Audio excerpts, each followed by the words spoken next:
नमस्ते बच्चों।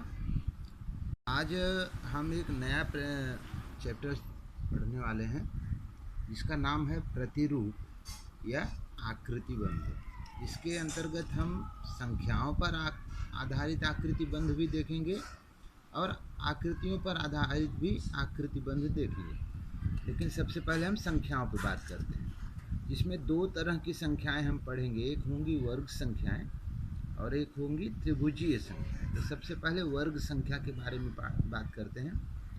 वर्ग संख्याएं क्या होती हैं? जैसे एक का वर्ग क्या होगा? वर्ग का मतलब उसी संख्या का उसी संख्या में गुणा, यानी एक में एक से गुणा करें। एक गुणे एक बराबर कितना होगा? एक। यानी जो ये एक आया यह एक वर्ग संख्या है। इसके बाद दो का वर्ग क्या होता है? दो गुणे दो। दो में दो का गुणा करिए तो कितना आएगा? चार। यानी चार भी क्या हो गई? वर्ग संख्या हो गई। फिर तीन का वर्ग, तीन गुणे तीन, तो तीन में तीन का गुणा करिए, तीन त्रिका 9। ठीक है।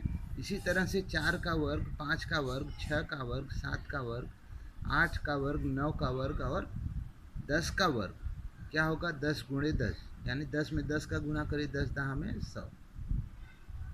ये जो नंबर्स आ रहे हैं इन्हें कहते हैं वर्ग संख्याएं। तो आपको प्रश्न ऐसे कई नंबर्स दिए गए होंगे जिनमें आपको वर्ग संख्याएं पहचाननी होंगी। ठीक है।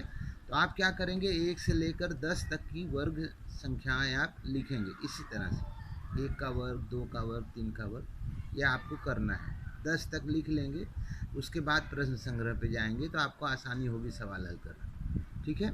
एक जो दूसरे तरह की संख्या हम पढ़ने वाले हैं, त्रिभुजीय संख्या। देखिए, त्रिभुजीय संख्याएं क्या होती हैं? जैसे प्राकृत संख्या एक से शुरू होती हैं। अगर मैं एक में दो जोड़ दूं, एक धन दो बराबर क्या आया? तीन।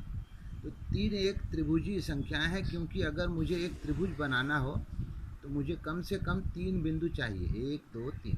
ओके, त्रिभुज बन गया ना, देखिए, है ना। फिर अगर मैं एक धन दो धन तीन कर दूं, यानी एक नंबर और बढ़ा करके मैंने जोड़ा, तो कितना आता है? देखिए, 2 1 3 और 3 3 6।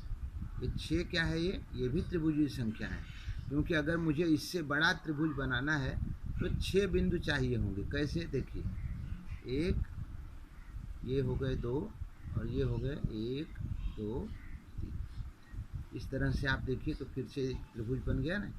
तो ये 6 भी क्या हो गई? त्रिभुजीय संख्या। इसके बाद वाली त्रिभुजीय संख्याएं चाहिए तो 1 धन 2 धन 3 धन 4। इन सब को जोड़ देंगे तो यानी 3 तक तो आपने जोड़ के 6 लिखा ही है। 6 में 4 जोड़े तो 6 4 10। ठीक है। इसके बाद वाली संख्या चाहिए तो 10 में 5 जोड़िए, 10 5 15। इस तरह से आगे आप कम से कम 10 संख्याएं और प्राप्त करेंगे। 10 संख्याएं। जिस तरह से ये 10 तक आप वर्ग संख्याएं लिख रहे हैं, इसी तरह से ये पहली संख्या होगी त्रिभुजीय संख्या 3। इस तरह से आगे आने वाली 10 त्रिभुजीय संख्याएं आपको प्राप्त करनी है। और उसके बाद इन्हीं दोनों पर आधारित होगा आपका प्रश्न संग्रह 53। ठीक है। इसे आपको अपनी नोटबुक में हल करना है और ग्रुप में पोस्ट भी करना है। ठीक है। इसके बाद अगले वीडियो में हम आपसे आकृतियों पर आधारित आकृति बंध के बारे में बात करें। Okay, thank you.